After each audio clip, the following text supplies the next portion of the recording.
Welcome back to the Contact Center Cactus Chat podcast. And we are back with Kiezia, our Director of Company Culture, for part 2 of our interview here.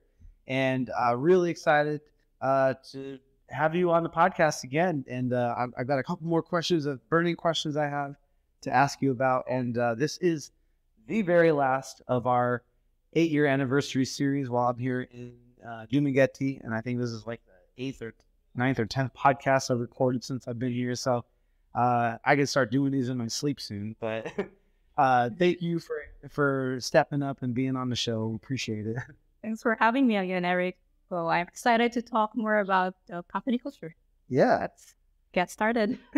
So in the first episode, we talked about how we started working together even before PacBiz with the taxi business, TrueCap.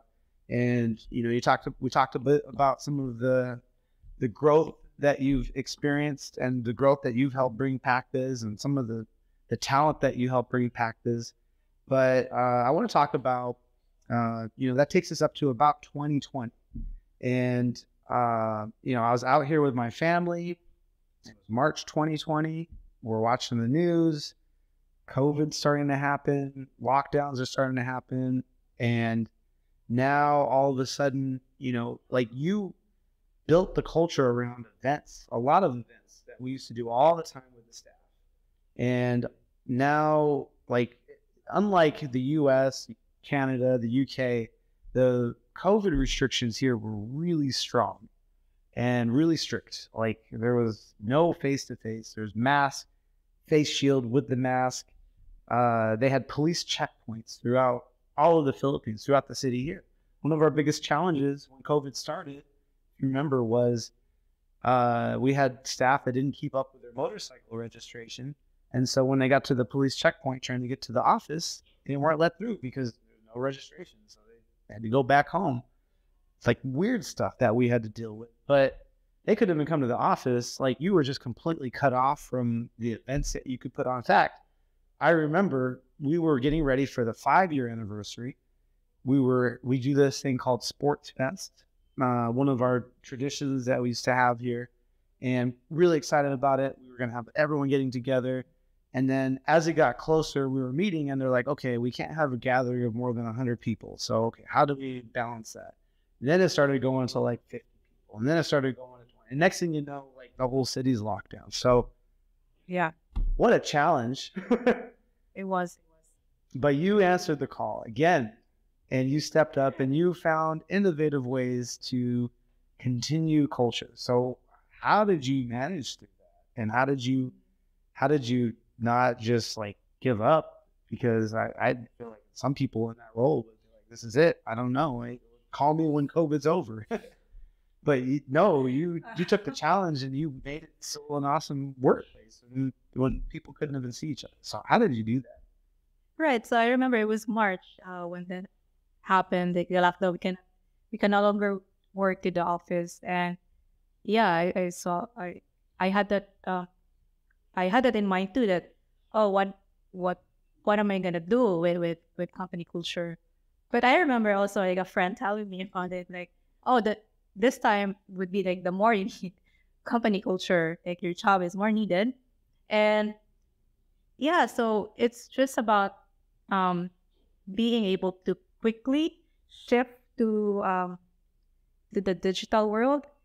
So March, and it's interesting also, it was during COVID this time that we actually updated our company core values, which is more where everyone participated compared to the old one that we had. Somebody just put it up. It's true. So we use the acronym of something. I don't remember anymore. They didn't have any meaning. No one could repeat it. I think I asked around, do you guys know what it says out there for our core values? And no one in the company. I couldn't even repeat it. That's a problem. Right. So it was during the COVID time that we updated our company core values. And yeah, it was because communication is a big thing and people are at home and how do you make this events, but there's always that the virtual world. And so I remember I did try to find resources, what other companies are doing, and there is this like group of culture, they call it culture champions.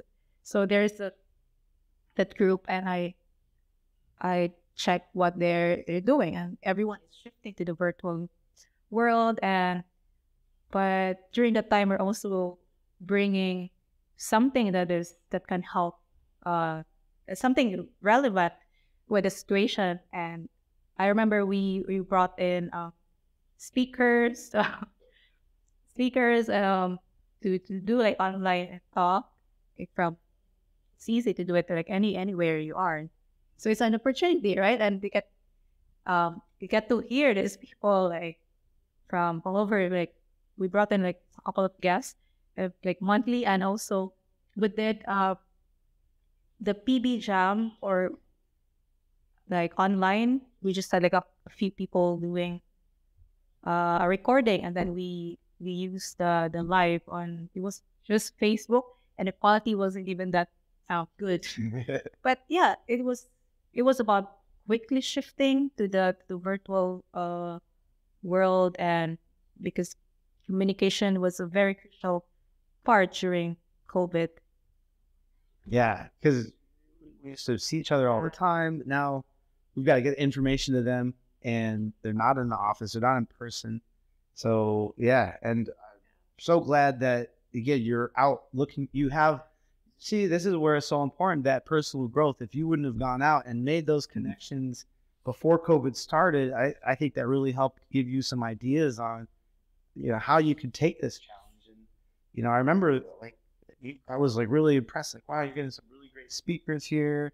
And I don't think we wasted any time starting it. It wasn't like we spent 6 months planning it out. Like it was right away. I think like by May, June, we were doing this kind of stuff. Yeah. It was, Eric was right. It was right away. It was like March, and then I attended this like class, like culture, that was like about value creation. So just perfect timing. And Eric had that. It was like we had that PB variety show. Yeah. Where Eric would have his updates, what's going on with our accounts. So I mean, it was a literal like. It could have been a Netflix series, like a literal 30-minute episode. I still love and we're not doing enough of them. Things, I think with everything coming back, we see each other all the time. We're not really doing that as much anymore. It really was something that helped us out through COVID. But I think we got to like episode 16 or something, or we made a lot of episodes, and they're high quality. Like it's me interviewing people. Like I think I always interviewed a staff member. I'd do little segments where I'd intro and outro clips, and I'd have my daughter in the show with me. And then the creative team here came up with the program. Whether it was like you got different employees on for Father's Day with their kids, or Mother's Day, there was something around that. We'd have staff doing performances. They do like a song they record, and we put that in the show, and then mix that in with updates from leaders about housekeeping items and things that you need to know about your job and what's happening. And I'm so proud of the work that we got to do, and all I did was say, like, we got to do this show, but the work that happened behind the scenes to put it together, you and Benzie and a lot of other people, a lot of other leaders, because you had to get people to step up, and they had to submit videos. It was a lot of work.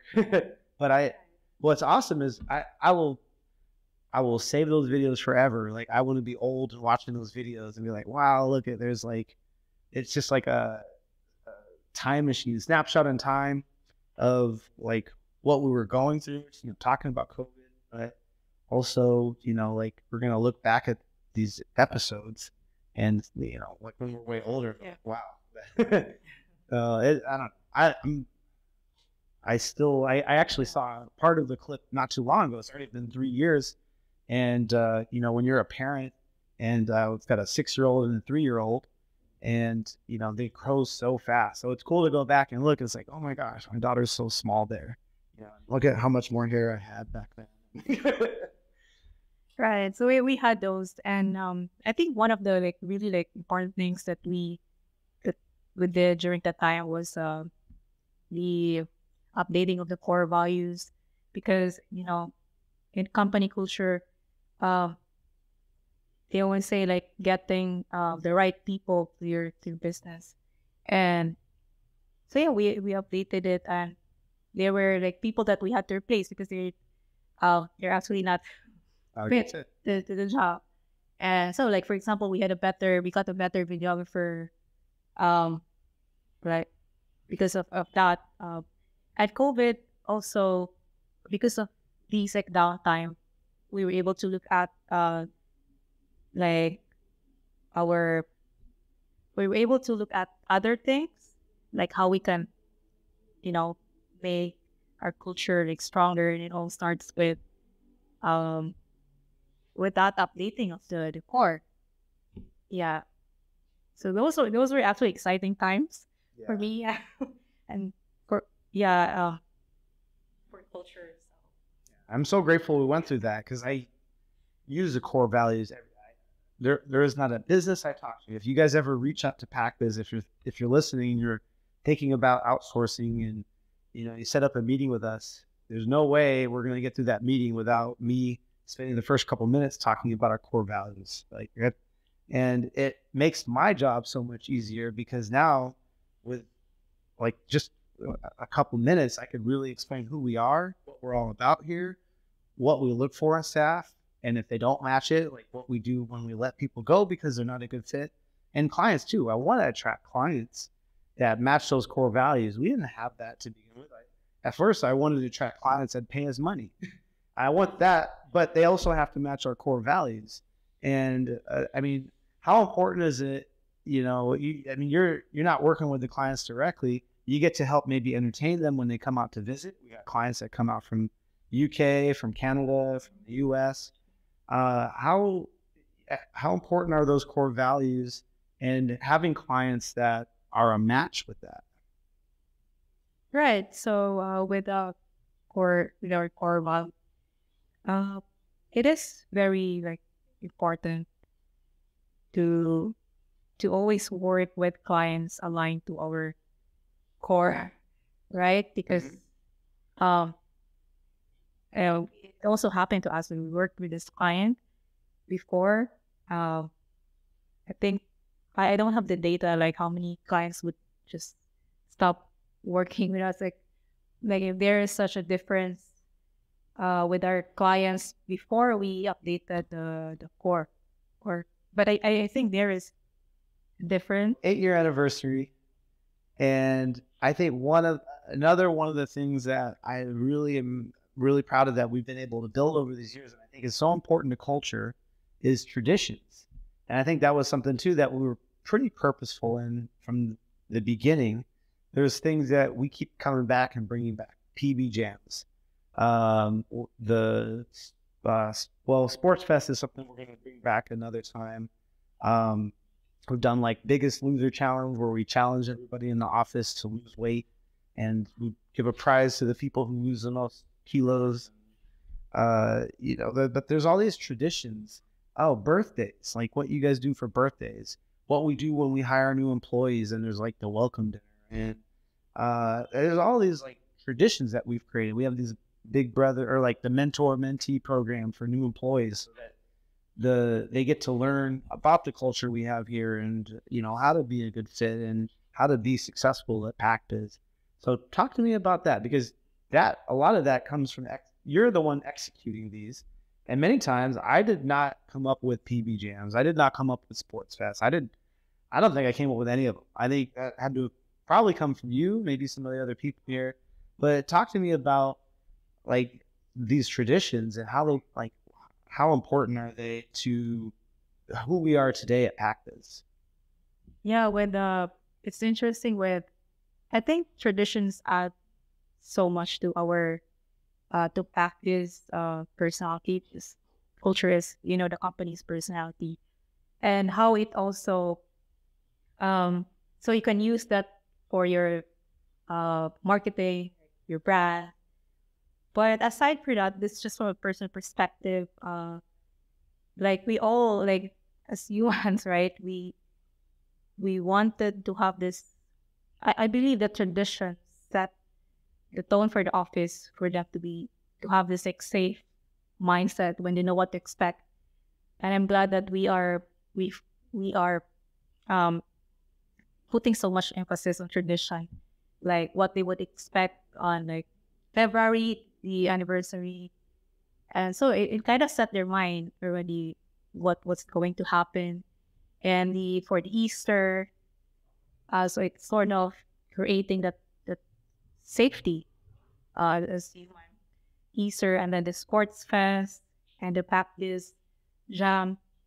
And even with our program, we like the EcoRev, it has to, it has to have a name, or like that branding. And so yeah, it's easy for them to tell what practice is with this tradition. So Man, every time you keep talking, I keep thinking of more questions to ask you. I'm like, man, there's going to be part 4, part 5. So I think we'll have to do another couple episodes next time I'm out here in December, hopefully in December, because you're giving me more ideas. I think I want to ask more in the future about more on those traditions. Like, there's some cool stuff that we do, like the Halloween decorations. Yeah, again, it's just you don't realize how much you do, and like there's so much, and it really makes it makes sense that we are who we are today. And again, for those of you guys listening, if you made it to the end of part 2 here, and you're wondering, like, this is a lot of great stories, but how does this help my call center? How does this help my business? Well, here's the tangible part of it. Like, we're celebrating our 8-year anniversary, and over the weekend, I didn't even realize, but our hosts, we have 2 Packa's employees, Nell and Sam, who are part of the culture department as well, part of your team, and as well as agents on the phone providing support for our staff. But they announced and read the names of 53 people that by the end of the year, they'll all be celebrating their 5-year anniversary with us. So, I mean, if you're a business owner and you have 53 people celebrating their 5-year anniversary, how impactful is that to a business? How impactful is having that many people here that long? How does that make your job easier? well, yeah, because it's all like it makes my job easier because they are the ambassadors or ambassadors of our culture, and they've been here for a long time, so they could like express it like they are strong like ambassador compared to if you hire a new one. You have to, it takes time for them to get used to these traditions or what to expect with the company. And when they go out there, they could tell that, oh, I've been working with Practice for this long. Of course, they tell their friends why, right? And probably they will tell them about these like traditions that we have. So yeah, they're a very like strong ambassadors for your company culture or company. Yeah. And, we're trying to grow a lot. That was a big theme. Every time I'm out here, it's like, hey, we want to grow the company. We want to add this stuff. And it makes it a lot easier when you've got people that have been here for years that, yeah, you're right. They're the champions of the company. They're out there. They're like walking billboards and commercials for Pacbiz, because it's like, well, if you've been there for 5 years, there's something there. And I never forget when I was out here last year in July, and we were just starting the podcast, and I was doing the first episodes with Jake, but I was talking with the staff, and so many of the staff were coming up to me because it was my first time back after 2.5, 3 years because of COVID. And so many of them were like, I never worked at a company more than 6 months. I'd always bounce around, and I've just celebrated my 3-year anniversary or my 4-year anniversary. And, that speaks to something. There's something there. Like, why would you stay at a company for that long when you never, like, you are known for actually jumping around? Like, I know one of our account managers that I'll never forget his story. And, he actually said, like, he really stepped up. He personally grew because he told himself, like, I don't want to keep doing this and I want to stay at this company. So I've got to make myself better so that I could stay here. And he started out on the phones. He's actually having like attendance issues and other things, performance issues, but he didn't want to lose his job. So he actually stepped up so much and turned himself around so much.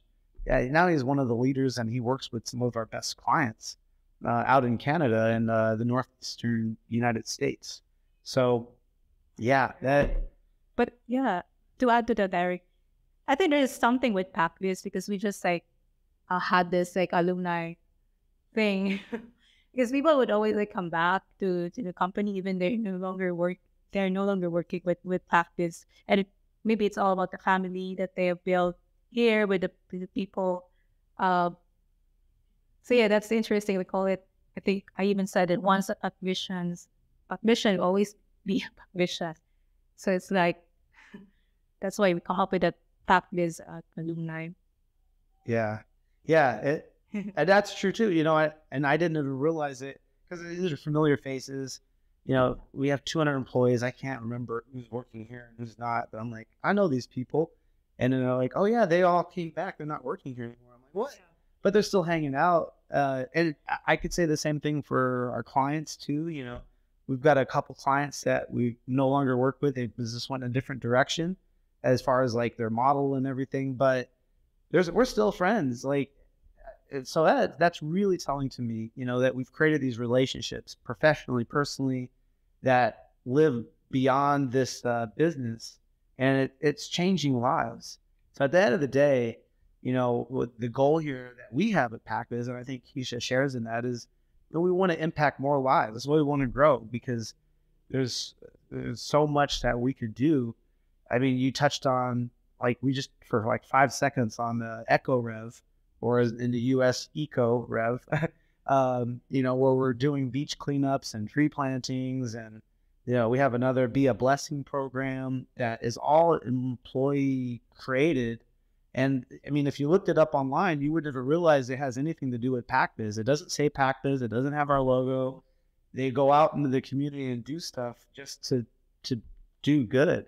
And we'll have to talk about it in the next episode, like the work we do with the orphanage, which you're such a big part of with Casa Miani and, some of the other organizations out here. So, well, Kiezia, thank you so much for being my last guest for the 8-year anniversary series, podcast series here.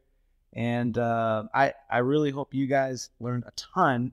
I think, this could be some really powerful podcasts. I hope to go back onto YouTube and to check our stats and see thousands of views, because there should be a lot of people listening to this message. So if you're thinking about building culture at your company, and maybe whether you're just starting out or you're a big company and you're like, how do I get to what Packbiz has? It starts somewhere. You got to start traditions. You got to start being purposeful. You got to bring core values. You got to start doing a lot of the stuff that we've done. And it's not too late. It's harder to do when your company's bigger and you've never done it. We definitely have made it easier on ourselves because that's what we've known for. We've been known for day one. But really hope you guys got a lot out of these 2 very long podcast episodes. Like, I think we're like 25 minutes each or something. But I think I can just keep talking all day. So I was really looking forward to my podcast and interview with you, and you did not disappoint. So thank you for sharing and pouring your heart out in stories and history with our listeners and with me. So, and thanks for being part of Packbiz history. Thank you for having me, Eric, and for this amazing episode with you. All right. Until then, you'll catch me. I'm going to be going back to the States, and I'm going to be interviewing some more business owners out in Phoenix. We've got Clifford, who is a former UFC fighter and Ultimate Fighter champion. He's going to be on a future episode. He's now a business coach. And we've got some other CEOs lined up. And so stay tuned. Make sure you're subscribing so you can get these episodes. And if you know businesses that could use the information you just listened to today, please share it with them, especially this one. I don't think there's a business out there that could use more culture and that could improve that. And before we go, I wanted to show off this design because we got our awesome video, our awesome designers here, Benzie, who helped produce the podcast, made this shirt for our 8-year anniversary. Super cool. So I just wanted to show it off because they gave it to me hot off the press from my daughter. So she'll be rocking this back at home in Phoenix. So happy 8-year anniversary, PacBiz. We'll be back to more normal episodes next time. So until then, see you guys later.